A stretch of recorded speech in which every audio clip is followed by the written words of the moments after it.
The real estate post appeared in every luxury historic home group on Thursday morning. Exceptional 1887 Victorian estate family heirloom property. Original features intact.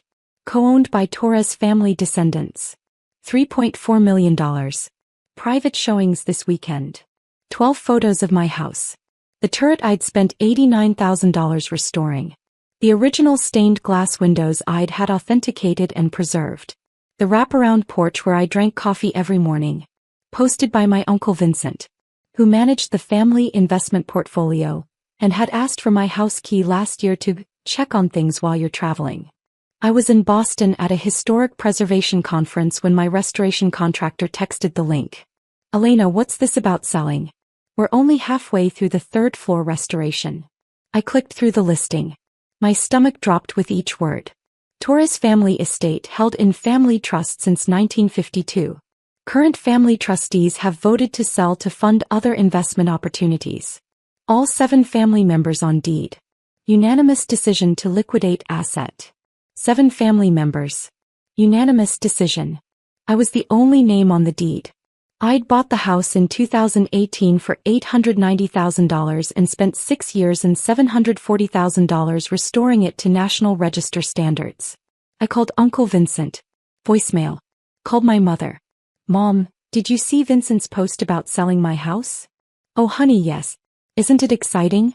Vincent says we'll all get about $400,000 each. I'm already planning that cruise to Greece. Mom, it's my house. There's no family trust. I'm the sole owner. Silence. Then, that can't be right. Vincent showed us the trust documents. Your grandfather set it up in 1952 when he bought the property. It's been family owned for 70 years. Grandfather never owned this house. The original owner was a railroad baron named Cornelius Webb.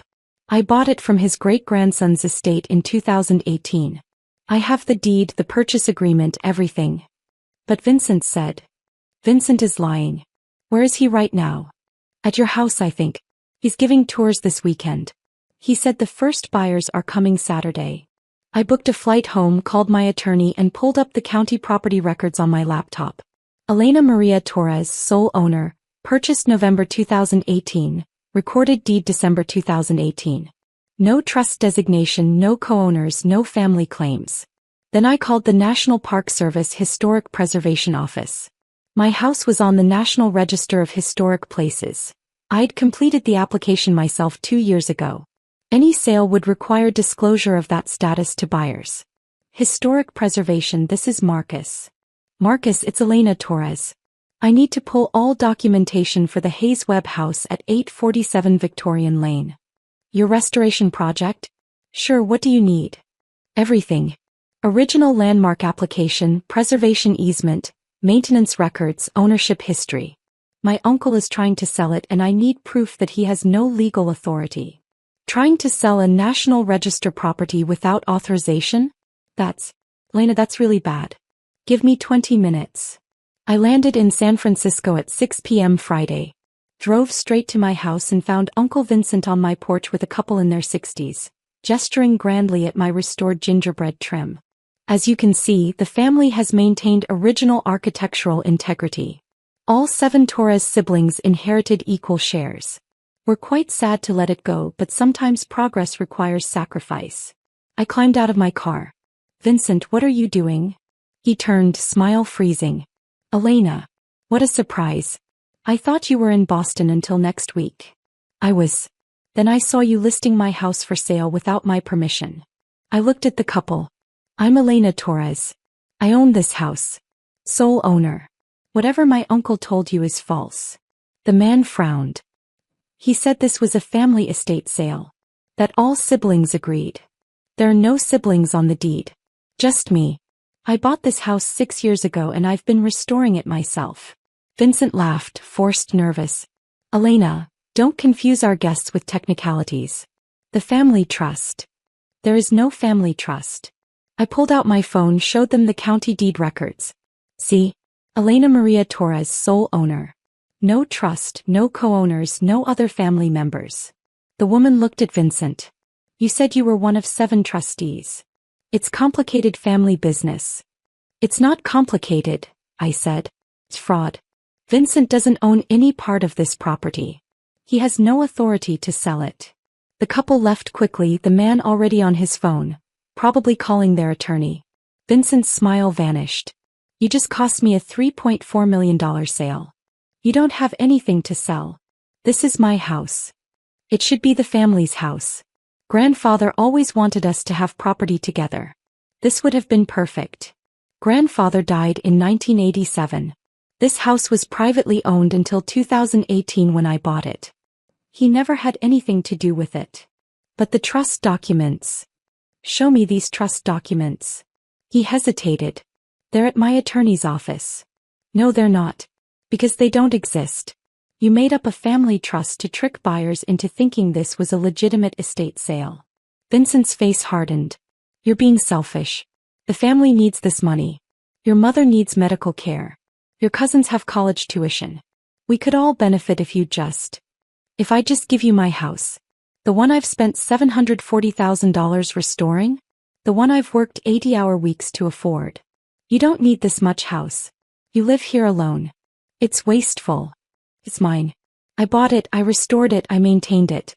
You have no claim to it. He pulled out his phone. We'll see what the family thinks about your attitude. 20 minutes later my phone exploded. Texts from aunts, uncles, cousins, all furious that I was blocking the family sale. My mother called crying, saying I was denying her medical treatment. My cousin Raphael accused me of hoarding wealth while the family struggled. I called my attorney. David, I need an emergency restraining order. My uncle is showing my house to buyers and claiming he has authority to sell it. Did he forge your signature on anything? I don't know. But he's claiming a family trust exists when it doesn't. He's collecting contact information from buyers under false pretenses. That's real estate fraud. I'll file paperwork tomorrow morning. In the meantime, change your locks and document everything. I spent Friday night changing locks and installing security cameras. Saturday morning, Uncle Vincent showed up with 3 more potential buyers.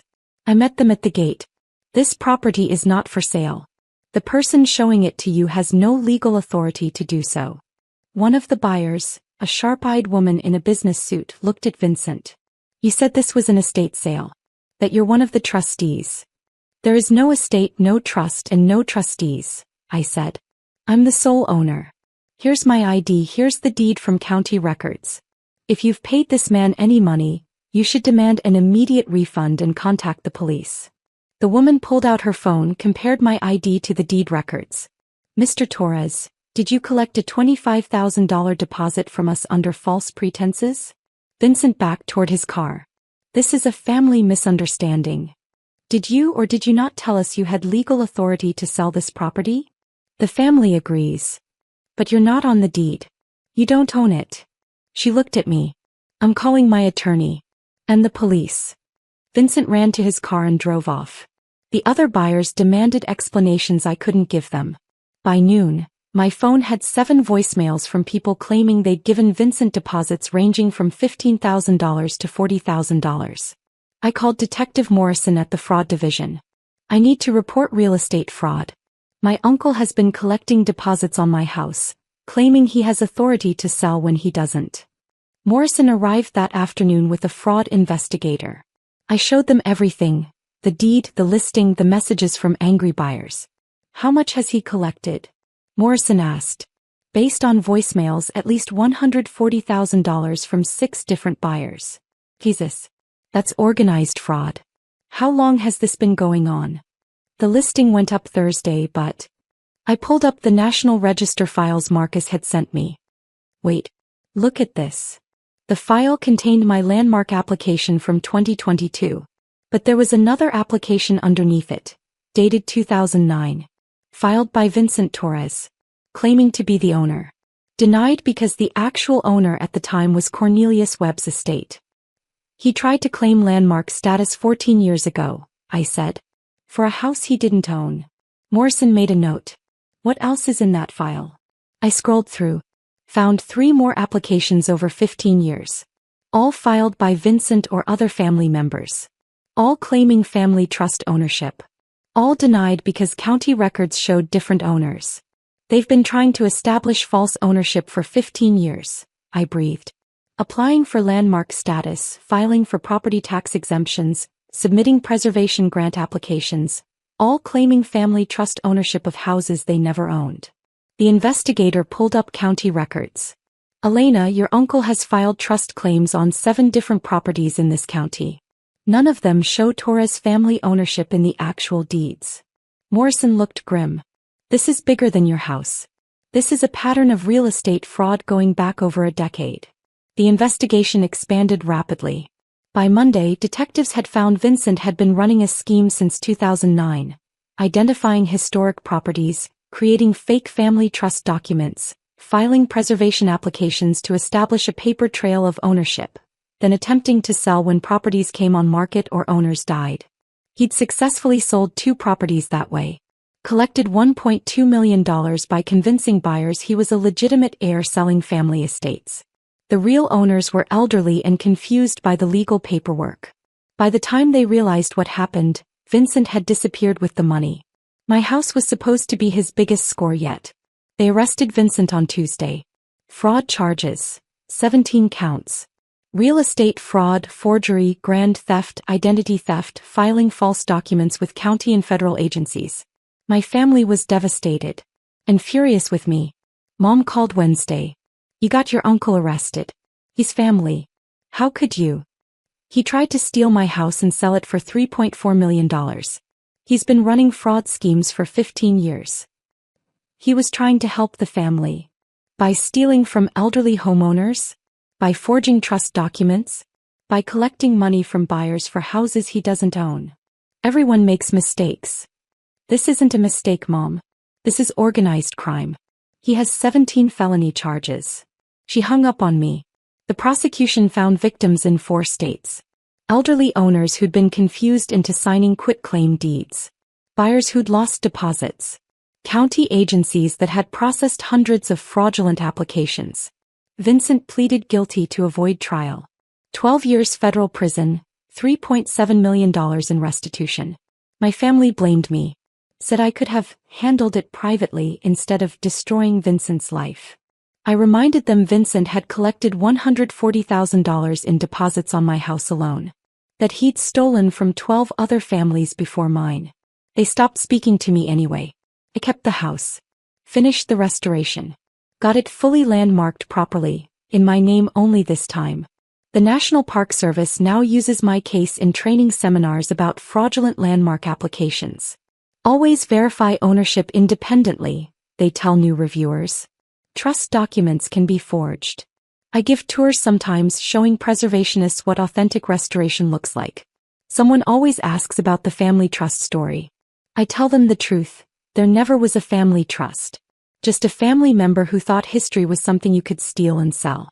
They're usually surprised. I'm not. Because I learned what family really means the day my uncle tried to auction off my life's work and my mother asked why I couldn't just let him have it. That's not family.